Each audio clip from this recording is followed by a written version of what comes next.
जयंतीनिमित्त प्रसादाची तयारी, भाविकांची तयारी, अभिषेक चालू आहे दत्तगुरूंना पाहू शकतो।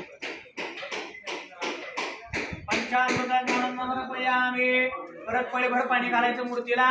शुद्धोदक स्नानं समर्पयामि। शुद्धोदक थोडं घालायचं। शुद्धोदक स्नानांतरेण दधी स्नानं समर्पयामि। दत्त महाराजांना आता दह्याचं स्नान घालायचं आहे। दधी स्नानमा ओम दधी नामो आकारिकांचो रसवस्य स्वामिना सुरवेणो मुखा करत्रण आयो गुंगेदारि ओम भगवान दत्तात्रय देवता भिडमा दधी स्नानं समर्पयामि।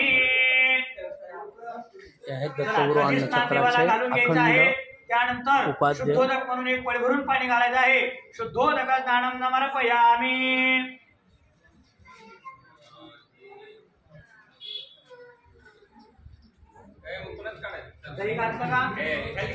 या ठिकाणी रक्तदान शिबिर, तसेच डोळ्याचं शिबिर, मोफत चष्मे वाटप।